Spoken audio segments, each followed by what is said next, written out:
নজর সুকেন্দু শেখর রায়কে তলব লালবাজারের বলে জানা যাচ্ছে আজই বিকেল 4টের মধ্যে হাজিরার নির্দেশ বলে জানা যাচ্ছে। সকাল থেকে আপনাদের দেখিয়েছি সুকেন্দু শেখর রায় তিনি রীতিমতো নগরপালকে জেরা করার জন্য যে সিবিআই তাকে জেরা করুক এমনটাই তিনি আবেদন করেছিলেন, স্বচ্ছ তদন্তের দাবি করেছিলেন সিবিআইয়ের কাছে এবং এরপরই লালবাজারে তাকে তলব করা হচ্ছে বিকেল 4টের মধ্যে। ইন্দ্রনীল রয়েছেন আমাদের সঙ্গে। ইন্দ্রনীল, সকালবেলায় আমরা দেখলাম সুকেন্দু শেখরের পোস্ট এবং যেখানে এবার লালবাজারের তরফ থেকে পাল্টা বিকেল 4টের মধ্যে হাজিরার কথা বলা হচ্ছে, কি জানা যাচ্ছে? একদমই দেখো, আরজিকর কাণ্ডের পর এক্স হ্যান্ডেলে চাঞ্চল্যকর পোস্ট করেন তৃণমূল কংগ্রেসের রাজ্যসভার সাংসদ সুকেন্দু শেখর রায় এবং তার এক্স হ্যান্ডেলে তিনি যে পোস্ট করেছিলেন তারপরেই কিন্তু তাকে তলব করা হয়েছে, এমনটাই কিন্তু কলকাতা পুলিশ সূত্রে জানা গিয়েছে এবং সেই মতোই আজকে বিকেল 4টের মধ্যে তাকে লালবাজারে দেখা করার জন্য বলা হয়েছে, এমনটাই কিন্তু পুলিশ সূত্রে জানা গিয়েছে। তার যে পোস্ট এবং সেই পোস্টের প্রেক্ষিতেই কিন্তু তার এই তলব, এমনটাই কিন্তু মনে করা হচ্ছে। ইন্দ্রনীল, আরো একটু জানবো, মূলত আজ সকালে আমরা দেখলাম সুকেন্দু শেখর রায় তিনি পরিষ্কার বলছেন এবং এই ঘটনাকে যে নেতৃত্ব ভালোভাবে নেননি সেটা কুণাল ঘোষের পোস্ট তার ক্ষোভ প্রকাশে বোঝা যাচ্ছে এবং এরপরই সুকেন্দু শেখর রায়কেই এবার লালবাজার তরফ আর কি কি বিষয় উঠে আসছে? একদমই দেখো, তিনি যে সকালবেলা যে পোস্ট করেছিলেন সেই পোস্টের পরেই কিন্তু তাকে তলব করা হয়েছে এমনটাই কিন্তু মনে করা হচ্ছে এবং যে নেতৃত্ব তৃণমূল কংগ্রেসের নেতৃত্ব তারাও কিন্তু এই বিষয়টা নিয়ে পাল্টা তার যে এক্স হ্যান্ডেল সেখানে লেখেন এবং এই বিষয়টার পরেই এই তলব এমনটাই মনে করছেন এবং বিকেল 4টের মধ্যে লালবাজারে তলব করা হয়েছে, এমনটাই কিন্তু কলকাতা পুলিশ সূত্রে জানা গিয়েছে এবং গোটা বিষয়টি কিন্তু ভালোভাবে নিচ্ছে না তৃণমূল কংগ্রেস নেতৃত্ব, এমনটাই কিন্তু সূত্র মারফত জানা যাচ্ছে। শর্মিষ্ঠা, বেশ ইন্দ্রনীল, আপাতভাবে ধন্যবাদ জানাই। ইন্দ্রনীল ঘোষ ছিলেন আমাদের সঙ্গে। এদিকে কলকাতা নগরপাল ইস্যুতে কিন্তু সকাল থেকে সুর চড়িয়েছেন সুকেন্দু শেখর রায়, তৃণমূলের বর্ষিয়ান সাংসদ, রাজ্যসভার সাংসদ তিনি, এবং তিনি যে পোস্ট করেছিলেন এবং তিনি পরিষ্কার বলেছিলেন যে একদিকে সন্দীপ ঘোষকে যেরকমভাবে জেরা করা হচ্ছে, এবার নগরপাল বা কমিশনার অফ পুলিশ বিনীত কুমার গোয়েলকেও সেই তদন্তের আওতায় আনা হোক এবং শুধু তাই নয়, সুর চড়িয়েছেন আরজিকরের প্রাক্তন অধ্যক্ষ সন্দীপ ঘোষের বিরুদ্ধে কলকাতা নগরপাল বিনীত কুমার গোয়েলের ভূমিকা নিয়েও তিনি সরব হচ্ছেন। এক্স হ্যান্ডেলে পোস্ট করেছেন, সেখানে তিনি লিখেছিলেন কলকাতা নগরপাল এবং সন্দীপ ঘোষকে জিজ্ঞাসাবাদ করুন সিবিআই, সঙ্গে আরও বেশ কয়েকটি বিষয় তিনি উল্লেখ করেছিলেন, যেখানে পরিষ্কার তিনি বলেছিলেন কেন সেই হল ভাঙা হলো, কার নির্দেশে ভাঙা হলো, ঘটনার 3 দিন পর কেন স্নিফার ডগ গেল, এই প্রত্যেকটা শতাধিক প্রশ্ন রয়েছে, এমন বহু প্রশ্নের উত্তর দিতে হবে এবং সুকেন্দুবাবু দাবি করেছিলেন স্বচ্ছভাবে সবটাই সামনে আনুক সিবিআই। কিন্তু কেন হাসপাতালের ভিতর ভাঙা হয়েছিল, ঘটনা 3 দিন পর স্নিফার ডগ কেন, কিন্তু এই বক্তব্য দল যে খুব একটা ভালোভাবে নেয়নি। কুণাল ঘোষ তার ক্ষোভ প্রকাশের মধ্যে তার এক পাল্টা পোস্টেও তিনি গোটা বিষয়টা স্পষ্ট করেছেন।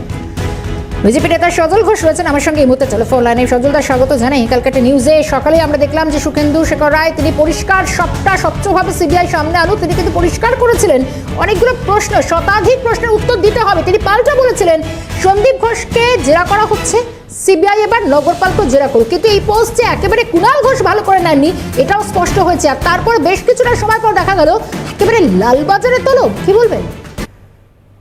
সুকেন্দু শেখর রায় একজন ভদ্রলোক রাজনীতিবিদ, আমি যতদূর তাকে জানি। কিন্তু মুশকিল হচ্ছে, মানুষ যদি একটা দাবি করে, দাবি মানে কি, সে তো একটা অন্য রাষ্ট্রের দাবি করেনি।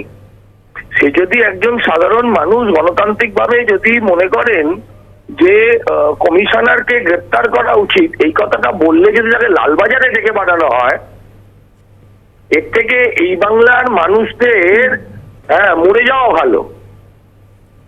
আমাদের যদি গণতান্ত্রিক কোনো অধিকারই না থাকে, আমি যদি রোজ বলি মুখ্যমন্ত্রীর পদত্যাগ চাই, তার জন্য যদি আমায় পুলিশ ধরে নিয়ে যায়, তার থেকে তো আমার মনে হয় ওই উত্তর কোরিয়ার সরকার কিম জং নাকি আছে, সে তো এদের থেকে অনেক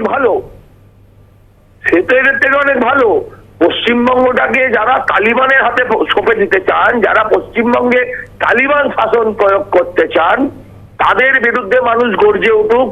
আমি বলছি বাংলার সমস্ত মানুষ তার ফেসবুকে বা লিখুক, তার সোশ্যাল সাইটে লিখুক যে আমরা সিপির গ্রেপ্তার চাই, দেখি কতজনকে ডেকে পাঠাতে পারে, আমরা দেখতে চাই কতজনকে ডেকে পাঠাতে পারে। তবে এটাও বলবো, ভদ্রলোক যদি সত্যিকারের না না সুখেন্দু বাবু সত্যি হন, এখানে তো একটা বিষয় রয়েছে, সুখেন্দু শেখর রায় আমি জানি না সেই সময় ঘটনার দিন তিনি আদৌ সেখানে ছিলেন কিনা, কিন্তু তাকে লালবাজার থেকে ডেকে জিজ্ঞাসা করার পিছনে মানে তার থেকে কি কি জানতে চাইছে, মানে তিনি কেন কিছুই প্রতিবাদ জানতে চায় করেছিলেন না। এটাই? তাকে ওই যে কালকে যে পোস্টটা করেছে মাঝরাত্রে, সেই পোস্টটা ডিলিট করতে বলবে, সেই পোস্টটা ডিলিট করতে বলবে। কিন্তু আমি বলি সুখেন্দু শেখর রায় বা যারা তৃণমূলের ভেতরে থেকে এই ঘটনার প্রতিবাদ করছেন, যেমন শান্তনু সেন, আমি বলছি তারা যদি সত্যি রক্ত মাংসের মানুষ হয়, যদি তাদের ধমনীতে সত্যিই কোনো ভদ্র পরিবারের রক্ত তার প্রবাহিত হয়, তাহলে সবার আগে ওদের তৃণমূলটা ছাড়া উচিত, সবার আগে তৃণমূল ছাড়া উচিত, বেশ তৃণমূলটা সবার আগে ত্যাগ করা উচিত।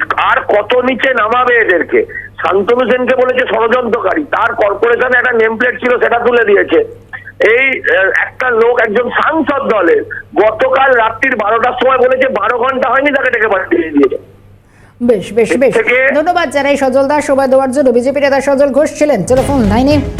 সিপিএম নেতা সুজান চক্রবর্তীও রয়েছেন আমার সঙ্গে। সুজয়বাবু স্বাগত জানাই। আজকে আরো একবার সুর চড়ালেন তিনি আরজি করে প্রাক্তন অধ্যক্ষ সন্দীপ ঘোষের বিরুদ্ধে। তিনি বলছেন নগরপাল তাকেও জেরা করা যেতে পারে, কিন্তু লালবাজারে ডেকে পাঠানো হলো পাল্টা সুখেন্দু শেখর রায়কে, কিভাবে দেখছেন, কেনই তলব? সুখেন্দু শেখর রায়কে লালবাজার থেকে পাঠিয়েছে, কেননা সুখেন্দু শেখর রায় তৃণমূলের সাংসদ। তিনি বিবেকের ডাকে সাড়া দিয়ে সংবেদনশীল মানুষ যা বলছে সেই কথাটাই বলেছিলেন। প্রিন্সিপাল যিনি ছিলেন তাকেও হেফাজতে নিতে হবে তদন্তের জন্য, সিপিকেও তদন্তের জন্য হেফাজতে নিতে হবে। কেন বলেছেন সিপিকে নিতে হবে? অতএব সিপির রক্তচক্ষু অযোগ্য অপদার্থরা স্বৈরাচারিক পথে যান। একেবারে স্বৈরাচারী মনোভাব না হলে সুখেন্দু শেখর রায় পোস্ট করেছে, অতএব তাকে, আরে যারা ভাঙচুর করলো তাদের কিছু ব্যবস্থা করতে পারলো না, যারা খুন করে বডি লোপাট করার ব্যবস্থা করলো, হাসাব করার চেষ্টা করলো, তাদের কিছু করতে পারলো না যারা, তারা এখন যে যেখানে যা প্রতিবাদ করছে, অতএব সুখেন্দু শেখর রায়কে ডেকে পাঠিয়েছে। এইটা তৃণমূল সমর্থক কর্মীরা পারলে বুঝুন, স্বৈরাচারের রক্তচক্ষু একেই বলে। আর মুখ্যমন্ত্রীকে জিজ্ঞাসা করুন, উনি বলেছিলেন বিবেকবান হতে। বিবেকের আহ্বানে সাড়া দেওয়ার পরিণতিটা কি, সেটা কিন্তু ইতিমধ্যেই সুখেন্দু শেখরের উপরে বর্ষিত হয়েছে। এটাই মুখ্যমন্ত্রীর বিবেক, ওনার নিজের বিবেকই নেই। বেশ সুজনবাবু ধন্যবাদ জানাই সময় দেওয়ার জন্য। সিপিএম নেতা সুজন চক্রবর্তীও ছিলেন আমার সঙ্গে টেলিফোন লাইনে। আরো জানিয়ে রাখবো, সকাল থেকে আপনাদের দেখাচ্ছি গতকাল যে পোস্ট সুখেন্দু শেখর রায় তৃণমূলের বর্ষিয়ান সাংসদ, রাজ্যসভার সাংসদ, তিনি পোস্ট করেছিলেন। তিনিও এবং শান্তনু সেন গত কয়েকদিন ধরে তার ভূমিকা আমরা দেখেছি, তিনি মানবিকতার কথা বলছেন, তিনি মানবতার ধর্ম বলছেন। সুখেন্দু শেখর রায় তিনিও একই পথে হাঁটছেন, কিন্তু প্রশ্ন অনেকগুলোই এখানে দানা বাঁধছে। এবং অন্যদিকে দেখা গেল একদিকে তৃণমূল নেতা কুণাল ঘোষ যথেষ্ট ক্ষোভ প্রকাশ করেছেন এবং আজ বিকেল 4টের মধ্যে মূলত হাজিরার নির্দেশ কথা বলা হচ্ছে লালবাজারের তরফে। ডাকা হলো লালবাজারের সুখেন্দু শেখর রায়কে।